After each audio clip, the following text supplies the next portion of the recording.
Здравствуйте, в студии Анастасия Кобызева, гость нашей студии. Сегодня глава республики Айсен Николаев, и мы подведем итоги этого месяца. Айсен Сергеевич, здравствуйте. Здравствуйте. Предлагаю нашу беседу начать с главного события января. Это послание Федеральному собранию. В своей речи Владимир Путин обозначил ряд мер, которые необходимо направить на улучшение демографической ситуации в стране, в частности, в Дальневосточном федеральном округе. Во-первых, прокомментируйте 16-е послание Владимира Путина. И, на ваш взгляд, достаточны ли те меры по поддержке демографии в стране, либо необходимо принять дополнительные на уровне региона? Безусловно, послание нашего президента Владимира Владимировича Путина, которое состоялось 15 января, оно недаром уже названо историческим.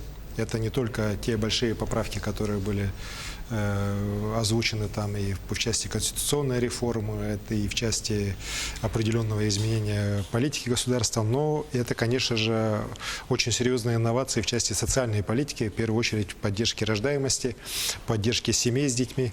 И меры, которые заявлены, они, безусловно, беспрецедентны. Это и поддержка детей до 7 лет, включительно так, чего раньше никогда не было. Это обеспечение горячим питанием школьников, тоже шаг очень серьезный и в масштабах страны, требующий огромных денежных вливаний. Это и изменение системы оплаты материнского капитала, когда уже за рождение первенца семьи получают материнский капитал, а уже по второму ребенку еще дополнительные средства. В общем, весь объем необходимых для реализации поручений президента именно в части демографии средств, по оценкам специалистов, составляет огромную цифру, порядка чуть менее триллиона рублей. И, конечно же, мы понимаем, что без решения именно на уровне президента такие средства никогда не были бы выделены. Конечно, мы и на уровне республики принимаем и ранее принимали ряд мер по поддержке семей с детьми. Недаром республика в этой части считается одним из передовых регионов. Это еще со времен первого нашего президента Михаила Ефимовича Николаева.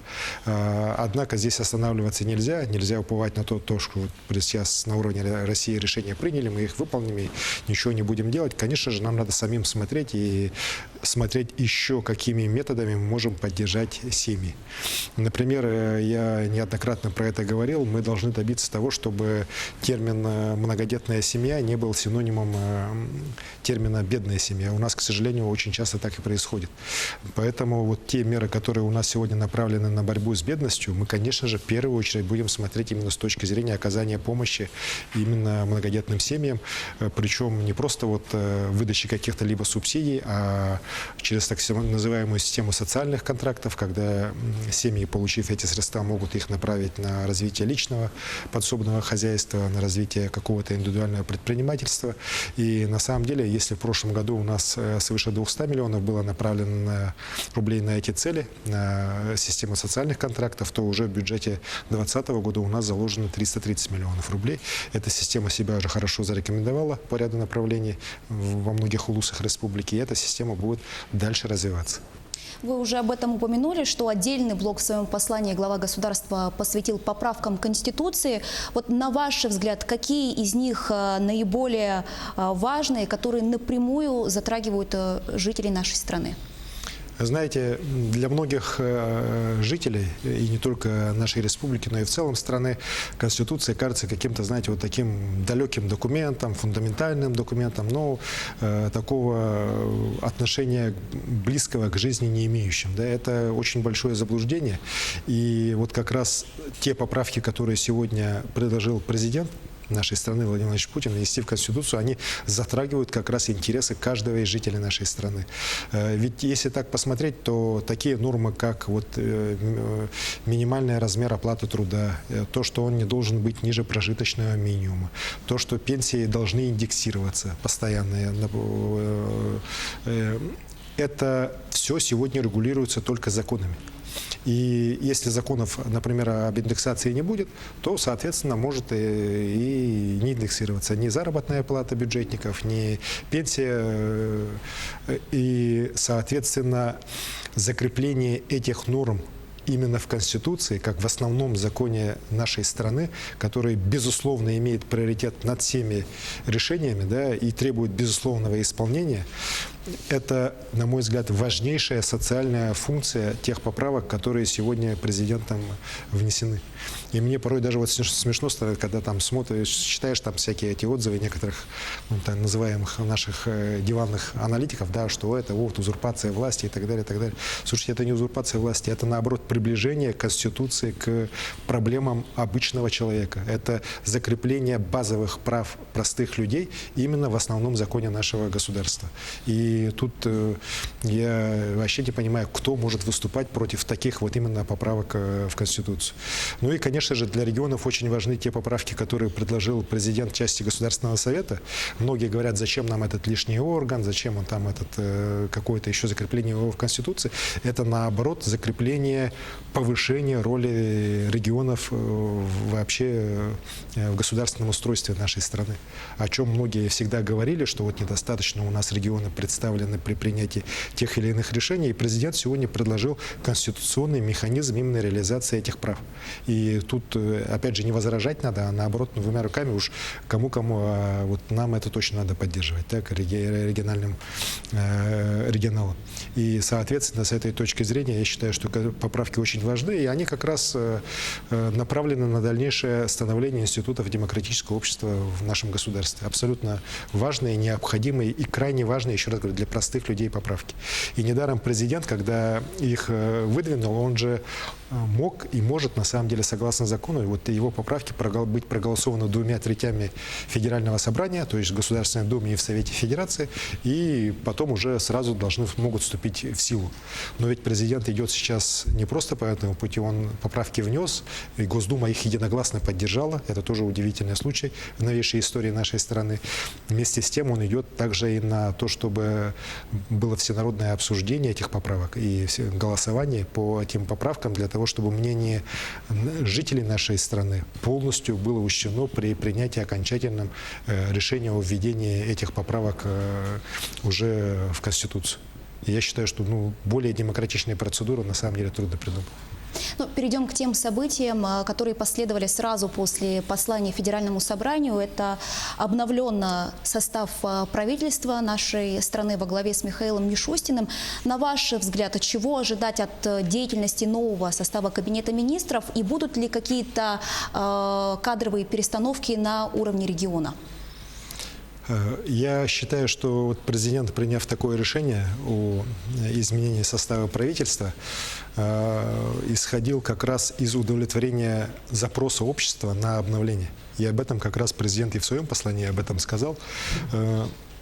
С этой точки зрения, вот как раз то, что полностью практически изменился социальный блок правительства, говорит о внимании президента к реализации национальных проектов, к развитию человеческого капитала, опять же, к проблемам простых людей, которые как раз у нас где больше всего скопились: в здравоохранении, в образовании, в культуре, в высшем образовании. И вот как раз вот это изменение вот этого социального блока говорит именно о серьезных проблемах там и о том, что президент это все видит и именно на это направление обращает главное внимание.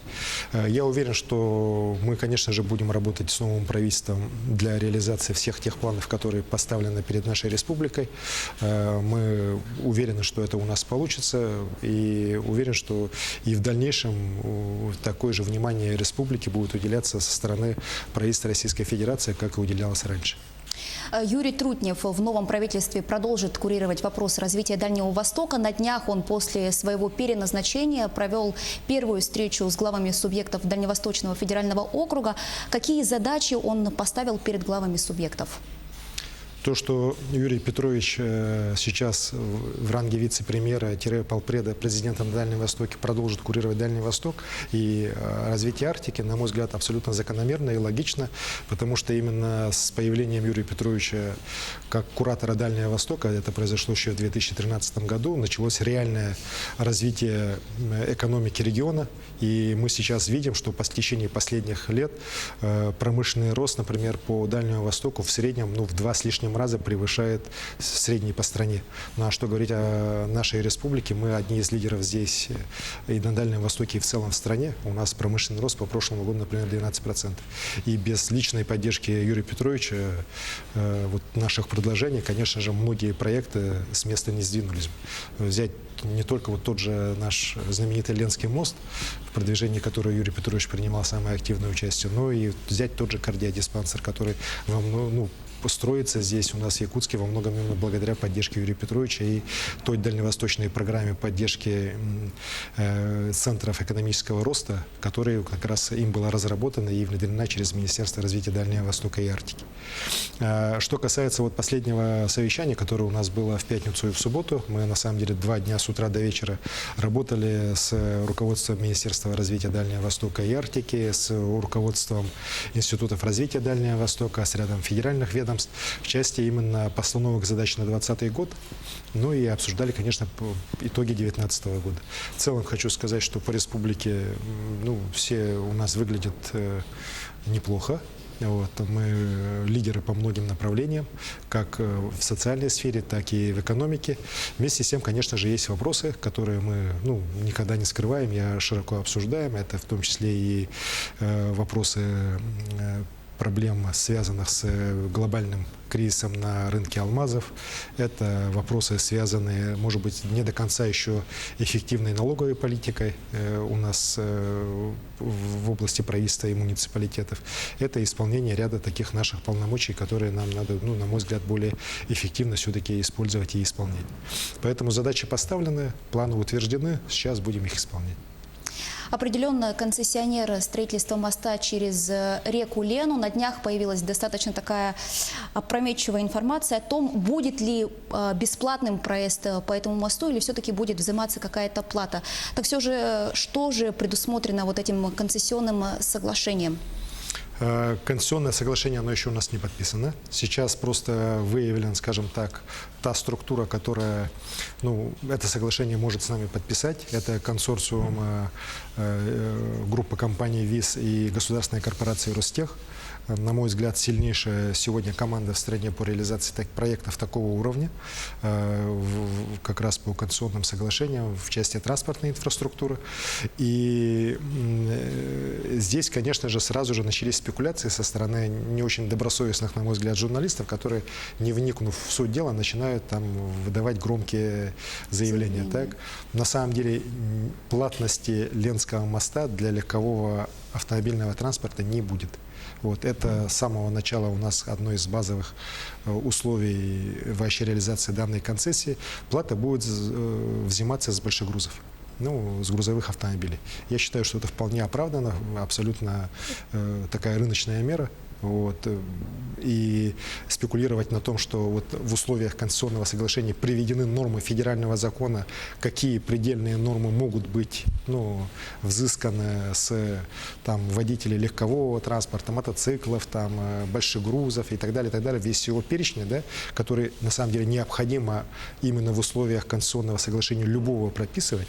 И на базе этого говоришь о том, что будет платный проезд, это вообще глупо. И еще раз говорит о низкой компетенции этих, так называемых журналистов, которые пытаются притянуть какие-то домыслы свои, выдать их за факт. Еще раз говорю, платности за легковой транспорт по Ленскому мосту не будет для населения. Теперь перейдем к вопросу, который активно сейчас обсуждается на разных уровнях. Вот с 1 января 2020 года вступил в силу закон об обращении с животными. И мы все знаем тот случай, несчастный случай, который произошел в городе Ленске, где стая из 15 собак напала на 8-летнего ребенка. Трагедии чудом удалось избежать. Вот на ваш взгляд, Айсен Сергеевич, почему ряд регионов нашей страны оказались не готовы к реализации этого закона? И как вы относитесь к тем заявлениям, сообщениям некоторых депутатов и общественников о том, что в этот новый закон необходимо вносить поправки? Во-первых, начнем с того, что, конечно, закон, который был принят федеральный, он многим не нравится. Мне тоже он не нравится, так, но вместе с тем закон есть закон, его надо исполнять. По этому закону получается, что безнадзорное животное вообще нельзя умертвить никакими способами, кроме случаев наличия опасных заболеваний. Во всех остальных его надо поймать, стерилизовать и обратно выпустить. Вот. Но и вообще в некоторых случаях эти собаки должны в приютах содержаться вообще до конца своей жизни. Естественно, может быть, для каких-то развитых стран эта норма может работать, да, но сегодня у нас в стране в целом инфраструктуры для такого обращения с безнадзорными животными нет. Да и на самом деле, если практику посмотреть, тех же так называемых развитых стран, там, тех же европейских стран и так далее, там собаки, опять же, после определенной передержки в таких пунктах, если они не востребованы, если их никто не забрал, то они усыпляются. Вот. Это неправда, когда говорят, что во всем мире, вот, кроме России, вот, к собакам там пойманным относятся гуманно, их никогда не усыпляют. Это вот только в России такая плохая страна. На самом деле это абсолютное вранье. В большинстве стран как раз вот нормы по безнадзорным животным гораздо жестче. На порядок жестче, чем у нас сейчас. Вот. Но, еще раз говорю, закон принят, закон надо будет исполнять. Сейчас надо будет посмотреть все-таки определенные изменения и в республиканские нормативно-правовые акты и какие-то дополнительные средства для решения этих задач, которые, ну, заявляются так. Вместе с тем, когда город Якутск говорит, что ему нужно там 200 с лишним миллионов на то, что вот собак содержать, да, но по меньшей мере это вызывает грустную улыбку. Так, потому что в городе масса других проблем, которые абсолютно сегодня не решаются, к сожалению. Так.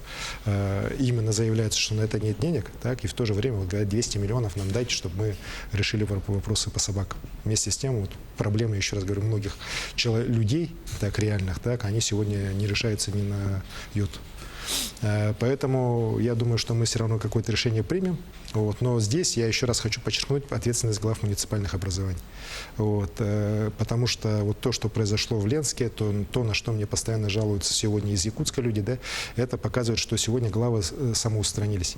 Деньги все равно кое-какие-то у них есть. Так, и говорить, что вот мы ничего не можем делать, вот у нас там ни на что не хватает сил и возможностей, и мы там вот свесим ножки и будем сидеть, это абсолютно неправильный подход.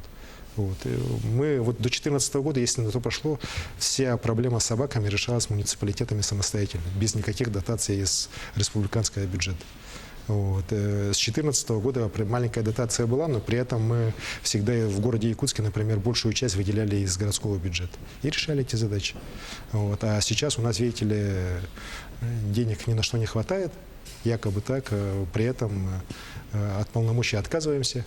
Хотим отказаться, так, хотя это, опять же, невозможно в силу самих соглашений, которые подписаны между муниципалитетами и республиканской властью.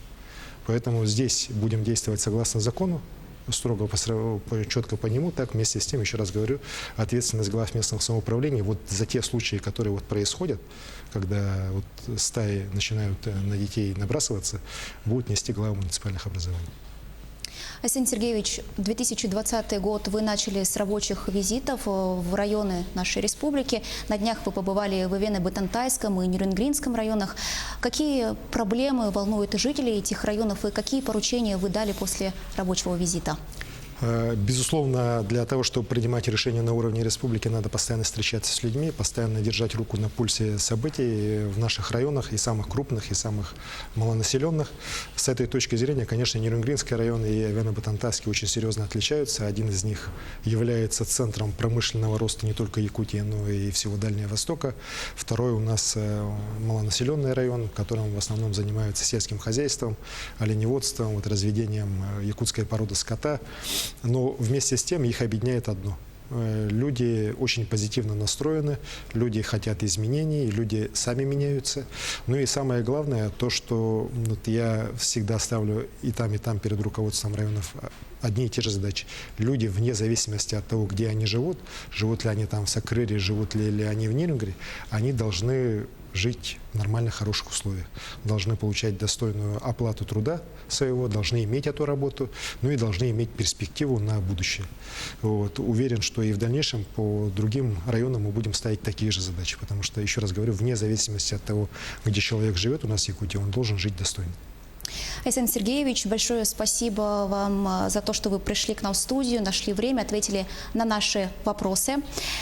Итоги января мы подвели с главой региона Айсеном Николаевым. Не переключайтесь.